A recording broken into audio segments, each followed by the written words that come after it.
And it is my pleasure to introduce Frances. We're so excited to have her with us today. She's the CEO and managing director of Numa, which is a tech startup accelerator here in New York City. Numa helps startups from countries around the world set up operations in New York and in the United States more generally. So it's for startups that are kind of ready to begin expanding. Previously, she'd worked at the Startup Institute, where she helped students transition to jobs in startups and in the tech industry from other careers.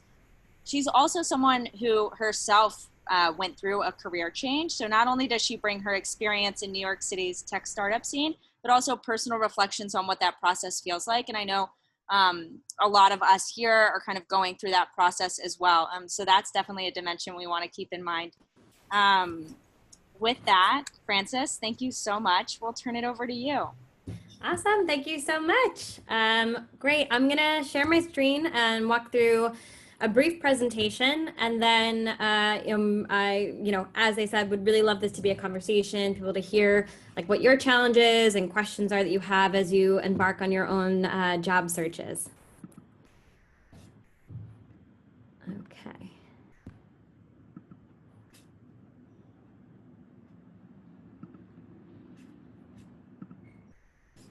It is not allowing me to share my screen. Open system preferences, Zoom. I think you have to be a host to. Yeah, I should be a host. Oh, okay. I am a host. It says I can, but then it's not letting me you do are it. using a Mac, huh? Yeah, I'm on a Mac. Oh, here, now I can do it. Yeah, I don't know why. right. Okay. Great. Can everybody share my screen? Perfect. Okay. Awesome. So today we're going to be talking about how to navigate career change into startups. So just like really quickly about me. So as Emma said, I'm currently the CEO of Numa New York, and we run accelerator programs for international startups that are expanding to the US market. We also run educational programs for corporates. My previous role was at Startup Institute, which was both, it was a career accelerator and a boot camp that trained in various different skills and really had the focus of helping people from all backgrounds, ages, career paths transition into startups. And then I'm a career changer myself. So I started my career many years ago as a music teacher. I was a trained opera singer, and I nannied on the Upper West Side right before I made my transition into startups. So I connect with the I don't know anything about business that I think was Pavel saying before. So today I'm going to cover the following, how to break in and find the right opportunities. Secondly, how to sort of make the decisions around what roles to go after. I remember when I broke into the startup world, I kind of didn't even know what, potential jobs and career paths there were out there. And then, what do I need to do to hone my skills? So if you've identified that there are some additional things that you need to learn on that path, what are your options for, upskilling and reskilling? So number one, how to break in. So finding the right opportunities can certainly be hard. Around 60% of startup jobs are actually never posted publicly. They hire very heavily, oftentimes through referrals and word of mouth. A 2016 study conducted by LinkedIn said that 70% of people were hired by a company when they already had a connection in place. And that number rose to 95% when it was like the most sought after, biggest tech companies. And so it's really important to focus on relationship building and having a network foundation to drive getting into that new and to the right position. And so your sort of best friends in this endeavor is utilizing LinkedIn. So you're able to see who in specific companies, or even, if you have contacts that know other people in these companies as well. And I'll talk about that strategy in a little bit. Then there are platforms that are heavily focused on startups that are like angel.co, which will also show you sort of salary ranges and give you really good information on the companies. And then finally, subscribing to a lot of like tech and startup newsletters. So a lot of times startups will have their job postings through newsletters and community newsletters. There's also a lot of them that will show you recent fundraises. And that's really important because if a startup has recently raised funding, even if they don't have any jobs posted yet, that's a really good indication that in the next few months, they're going to open up roles to hire. And so if there's companies that you'd be interested in, like that's the time to then start reaching out to them even before any roles are posted. And so some of those really good newsletters in New York, there's Gary's Guide. There's also, Tech New York Daily and a bunch others. They're really fantastic. And you never really want to apply cold, right? So like, I think we've probably all gone through that process where we're sending out our resume and cover letter to, a million different portals. But that's really the worst way to get in. The applications, they get hundreds of them at points. If you don't match certain keywords, et cetera, especially if you're making a career change, you may not even get seen. And so it's really important to go sort of backdoor through connections as much as you possibly can. And so first and foremost, you want to be looking for who your first degree connections are. So LinkedIn is fantastic for this. And if you see a job that interests you, check LinkedIn, see if you know anyone that works there.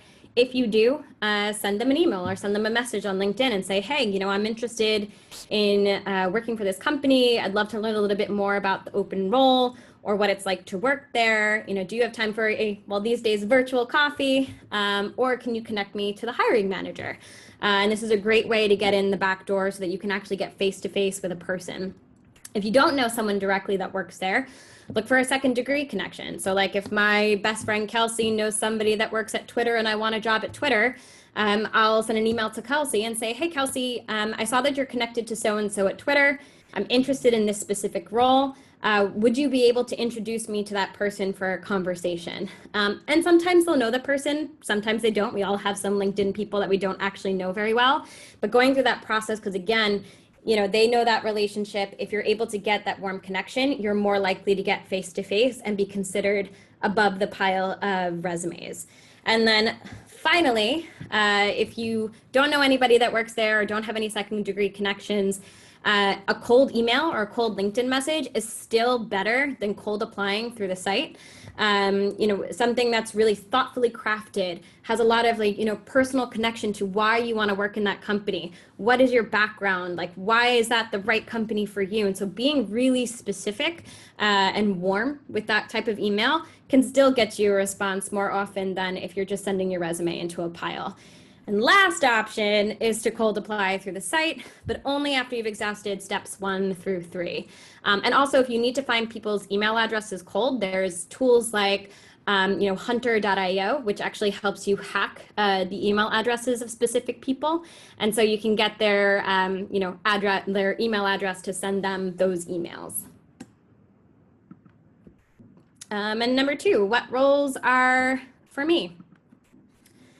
So transitioning your career is really about crafting the right narrative. And so for me, I was coming from being a nanny singer and I was trying to transition into marketing roles.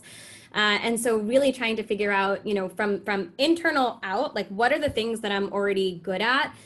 What do these roles actually take? And so I spent a lot of time reading job descriptions at various companies to get like an idea of what the role entailed, what might be of interest to me, what are the skills required if I need to upskill. So Angel.co is like my go-to for this, to just browse different types of roles that are open in startup companies.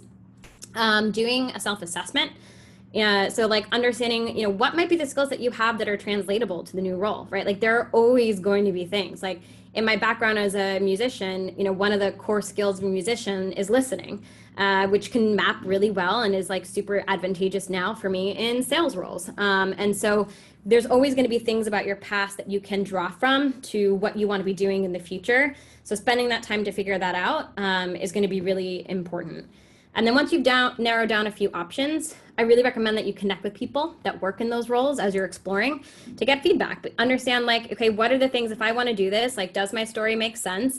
Are there things that I would need to learn? Like, what is your actual day-to-day like? Because you might find out, you know, this person, like marketing sounds really cool, but I'm going to spend my entire day in spreadsheets and I need to talk to people. So really get an understanding of like, what are these different types of roles, and get those feedback from the people that are working in them from day to day. And then identify from there your gaps. So if you keep hearing that, you know, you're really going to need to learn how to do HTML, or you're really going to need to learn how to do, you know, Python programming for this role, that will give you the information to help you inform like what type of skills I might need to build and what might be the best way to do that. And so as you're sort of thinking about job happiness and fulfillment, because I believe that everybody should try to find work that feels meaningful and that they love and that they enjoy every day. You spend most of your time doing it. I call this like the hedgehog concept. So happiness for job lies in between what I'm good at, what I enjoy, and what pays me. So if you're good at something and you enjoy it, but it doesn't pay you, guess what? You have a hobby. If it pays you and you're good at it, but you don't enjoy it, you're never going to feel like great waking up every morning going to work. If it pays you and you enjoy it, but you're not really very good at it, you're not going to advance very far. So really finding that sweet spot. And so starting from, you know, what are you good at? Also, I want to encourage you to not feel like you need to round out your skills. So like if you are in a role right now where you like love talking to people all day and you hate being behind a computer, don't think that you need to go learn how to do coding because that's going to be the best skill for you in the tech world. If you build on the tallest tower that you already have, you'll reach higher heights. Then think about like what gives you energy, right? So what do you enjoy? You know, if you're really great at spreadsheets, but it bores you to tears, like what are the aspects of past roles that you've had that you have enjoyed? And then map those to the types of opportunities that you might pick. And then of course the money. So looking also at, you know, pragmatically, you know, on job sites like angel.co, sometimes LinkedIn will now also show you the job salary ranges. Glassdoor is a great tool for this. You know, don't only look for like what is the starting salary, but what is the upward mobility salary wise for the different careers that you're looking at and considering. Because at the end of the day, you know, if you want a career in copywriting, you know, there's going to be a ceiling to that. Whereas, you know, obviously some other roles in data science or sales are going to have much higher earning potential.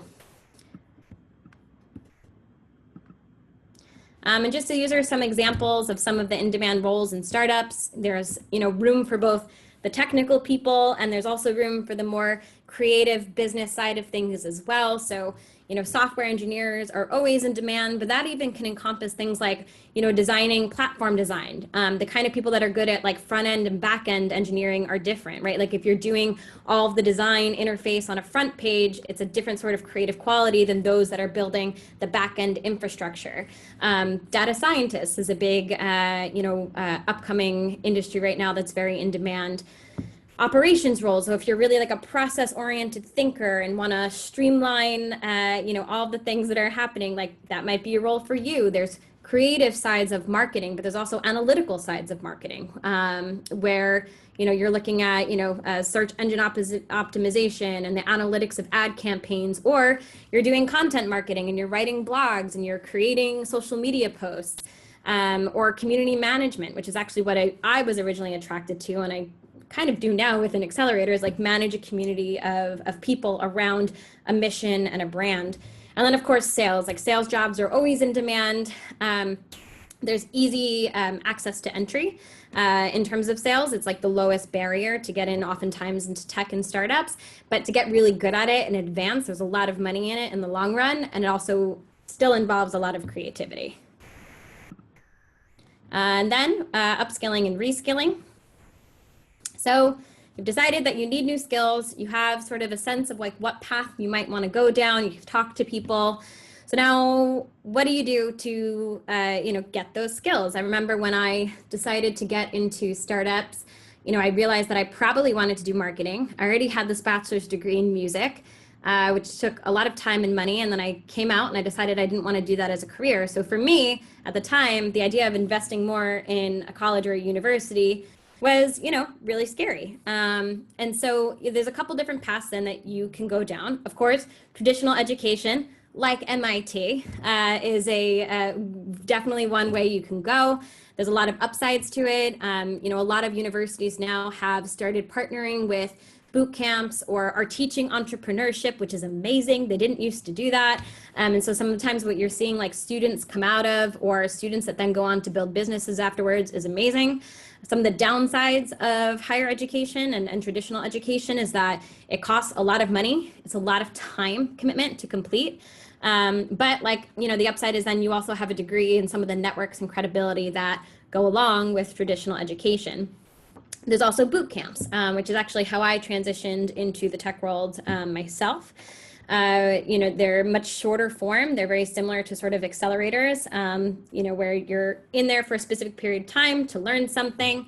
There's really great, you know, boot camps like General Assembly, Flatiron School. They cost less than universities, but they still, you know, will cost oftentimes a few, several thousand. Many of them also do now are starting to take or like have lenders the same way that you can get like student loans for colleges. You can often now get student loans for boot camps to help with some of those costs. And then finally, you know, there's a lot of also open, you know, online courses, which I recommend pairing with projects. So there, you know, the online course sites, there's so many of them: Skillshare, Udacity, Codecademy. The upside of them is that they're super cheap, sometimes free, but a lot of people have a hard time motivating themselves to finish, and it doesn't always give you real world experience. So what I recommend in alongside of this, and I used to do this a lot when I first finished my boot camp, was find unpaid internships or people that you know that are working on specific projects or maybe have their own company, and say, hey, you know, I'm working on my, front end design skills, and like I would like to practice and like, you know, for free and cut my teeth, or maybe for a small fee, cut my teeth on helping you design your website or something like that. So having projects that you can source even yourself to go along with the online education will be a better way to both build up your portfolio, get some real experience, and stay engaged with the online coursework. And so that is my presentation and all I got, and would love to just talk to you guys now. Frances, thank you so much. I'm going to go ahead and stop recording now ahead of our discussion. So allow me to do that.